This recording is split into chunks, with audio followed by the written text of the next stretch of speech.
Welcome back to the channel, Warhammer Man back in the studio, and today we're taking a look at some more hive mind powers. So we're going to look at the mutative development, like hyper adaptive rules, and just kind of take a quick look over those if you haven't already seen them or watched the previous video where I broke everything down. So if you're new to the channel, make sure to like and subscribe for Warhammer 40,000, Kill Team, Necromunda, Age of Sigmar, and warcry content as well. So let's take a look at this article and we'll kind of break down what this is all about. The hive mind can even mutate after deployment with the unique hyper adaptation rules. The new Codex Tyranids is available to pre-order from Saturday. We've seen how synaptic imperatives let you channel the hive mind's alien will and directed a few of the buffs in store to the largest and smallest bioforms. Now we're looking at hyper adaptations, a unique and thematic rule that lets you adapt your whole army to counter your opponent even after both players have deployed. Each hive fleet has evolved differently through their galactic eating binges, developing its own hive fleet adaptations to defeat ever tougher foes. For example, the hive fleet Jormungandr specializes in burrowing organisms, creating tunnel networks to launch devastating assaults on its enemies. So here we have the base abilities for Jormungandr. The hive fleet adaptation is tunnel networks. So each time a ranged attack targets a monster unit with this adaptation, if the attacker is more than 18 inches away, then the target is treated as having the benefit of dense cover against that attack.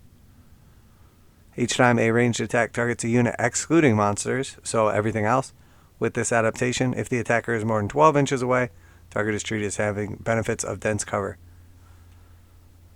So basically 12 inches, if you're not within that range for basically everything except monsters, they are always going to have dense cover. And then if you're more than 18 inches away and you try to shoot at a monster, it's going to be treated as having dense cover. And that's your base rule that's always tied to Jormungandr. And then each hive fleet adaptation also includes an adaptive element. In the case of Jormungandr, your swarming hordes can use tunnels and trenches to defend against blast weapons. So this is your adaptation, or adaptive. Each time a unit with this adaptation is targeted by a weapon with a blast rule, halve the number of models in that unit, rounding up when determining how many attacks are made with that weapon. So essentially it negates part of the blast keyword. You'll still get the bonuses of the blast keyword, but it halves the amount of models in the unit. So if you have a unit of 30 termagants or hormigons, it's going to be halved to 15. It's not going to make a difference. But if you have, say, 10 models in a unit, it's only going to count as 5. Therefore, the blast keyword is not going to get its benefits. And then we have the hyper adaptation, which you can swap this hive fleet's adaptive rule for one of the hunt biomorphologies or lurk biomorphologies. So there are 3 biomorphology tables. They're all color-coded. So here we see the hunt and lurk. So essentially what it's saying is that once you set your models up on the board, you have the ability to swap out this adaptive, the blast template word, for one of the other ones instead, to sort of cater your army last minute to whoever you're about to face. What happens when you find yourself up against an enemy without blast weapons? Well, thanks to hyper adaptations rule, you can swap out this adaptive element at the start of the game. There are 3 whole tables of biomorphologies to choose from: feed, hunt, or lurk. And each hive fleet has access to 2 of them. Jormungandr, for instance, can select an adaptive from hunt or lurk biomorphologies table. So they will never have access to the feed. So why not go on the hunt instead and evolve some augmented ferocity to get your parasite of Mortrex stuck into the enemy's flanks all the sooner. So this is just one of the options you could take. From the hunt biomorphology, augmented ferocity, add 1 to charge rolls made for units with this adaptation.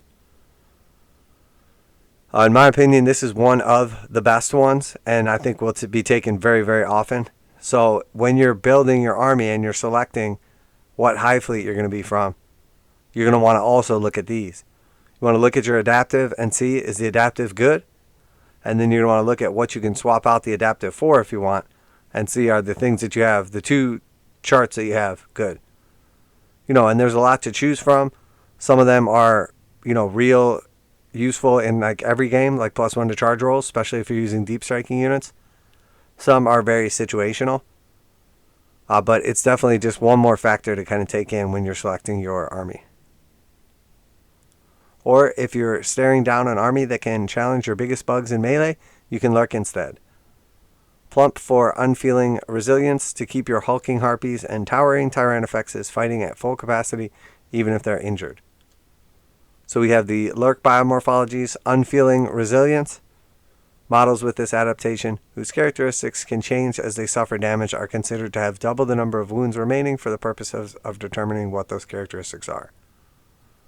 So when you have stats that degrade, this unfeeling resilience basically doubles how many wounds you have left. So if you would be, say, taken down to your next set at 6, you only have 6 wounds left, it's still going to count you as 12, so you're still going to be on your top line.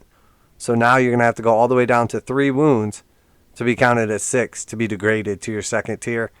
And then basically if you have 1 wound left, you'll go down to like your bottom tier. This can be very strong, especially on units that are, shooting, if they're getting -1 to their ballistic skill, or if they need to be like fast or do damage and they're losing, movement speed or attacks. Can be very good. So lots of cool abilities. There's a ton to choose from, and there's literally like 3 whole charts on it. Another Hive Fleet, say Hive Fleet Gorgon, infamous for adaptive hypertoxins, might be able to choose from the feed table instead. Has your opponent deployed behind defensible terrain, like the new stockades from Battlezone Frontiers, evolve your army to Wreathed in Shadow, and they won't be able to fire Overwatch or set to defend.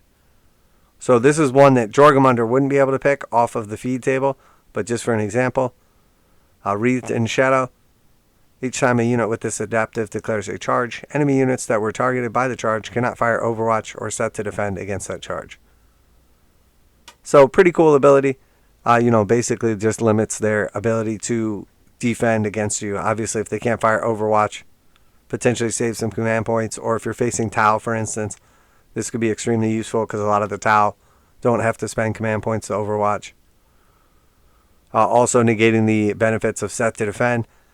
Stops them from basically bolstering for your charge.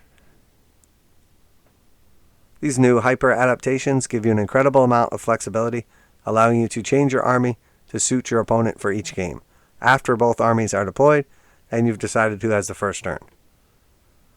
So that's key, obviously. You have already your Hive Fleet, you already have your regular ability, and then you can swap out your adaptation after you've deployed and then found out who's first. So essentially in the tournament scene, you built your army, you're, coming to face everybody, and then it gives you just a little something that you can kind of swap out to affect what army you're playing against, or even like the army composition. Because not only could you say, okay, I'm playing Space Marines, I'm going to use this special ability. You say, okay, I'm playing Space Marines with a bunch of vehicles, so I want to definitely use this one, etc. So sort of like a sideboard for card games. With 15 different biomorphologies to choose from, you'll be able to adapt to deal with any foe, and then it's feeding time for the Tyranids. So new codex coming out on Saturday. Obviously see some very cool photographs and everything. The full tables, I posted up a video that does like a complete deep dive on the leaked codex. It's almost 2 hours long, go into like a bunch of different combos, talk about all the different rules, points list, everything. So give my opinion on some of the most powerful units. I think this codex is going to be very strong. I mean, I know it is. It's going to be very fun. Lots of different ways to play it. I think we're going to see the resurgence of like the 30 bug units and, the kind of swarm and everything. We'll still see a lot of big bugs, a lot of big bugs. We'll see synapse used the way it's really intended to be used. And then I think we're going to see like a lot of actual swarms. Some to do damage with, like Hormagaunts. Some to just tie up opponents, like Termagants. But overall, the Tyranids are very strong. They have a strong movement phase, very fast. Very strong psychic phase. They have pretty good shooting, considering. And then obviously they excel in combat as well. So the key, in my opinion, and then with these really large units too, they can ignore morale using synapse. So the truth is, I think Tyranids are going to be very strong because they're able to play every phase of the game extremely well. And I think that's the key to 9th edition is it's good to be really strong shooting, but if you don't have any combat, you're pretty limited. Same with if you have strong shooting and combat, but you don't have any psychic, again, limited. Or if you're really slow, but you have, everything else is good, you can just be outmaneuvered. So I think Tyranids are going to do very well. In the past, their shooting has not been particularly great, and they've not been particularly durable.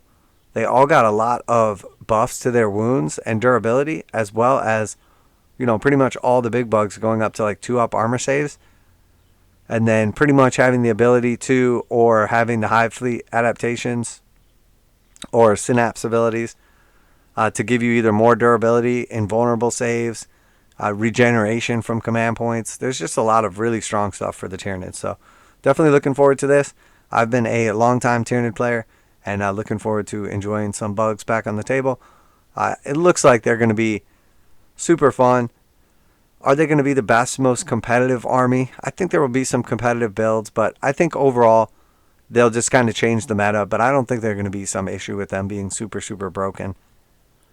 I think the biggest thing will be it's going to change around the meta, because right now there's not a lot of people taking mass firepower to where you can deal with squads of like 30 bugs, or some of the other things that they're going to present, like defense against psychic powers, etc.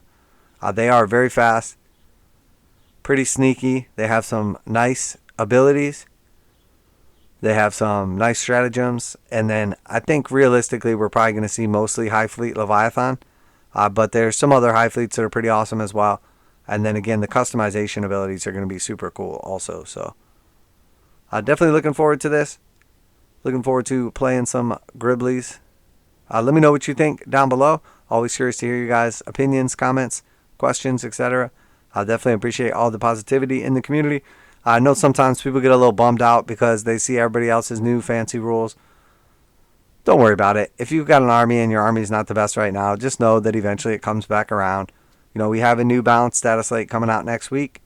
There's a high likelihood that they roll back some of the points increases for other armies and kind of balance things back out.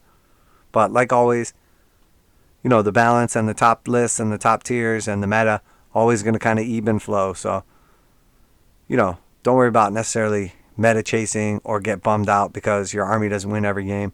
The truth is, when your army is not that strong, that's when you get the best, because you have to play to your strengths and then you pick up on cool abilities and stuff like that. If you're always just dominating because your army is amazing, you're not really going to gain that much skill. You're not going to get that much better at playing. And also, you want to have fun. That's what this game's really all about. It's much less about winning and much more about fun.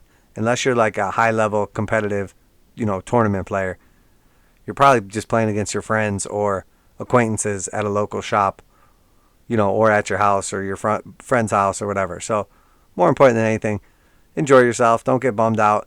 If you don't like rules, you don't have to use them. If you don't like the constant point changes or the buffs or the debuffs or whatever, you don't have to use them. But it's also fun to play the game that everybody else is playing the way it's, meant to be played, intended to be played. So, but that's it for today. If you enjoyed the video, make sure to like and subscribe for Warhammer 40,000, Kill Team Necromunda, Age of Sigmar, and warcry content as well. Everything from reactions, reviews, and news. All kinds of tutorials for painting, modeling, and conversions. But that is it for today. Warhammer Man Studios. I'm Warhammer Man, and I'm out of here.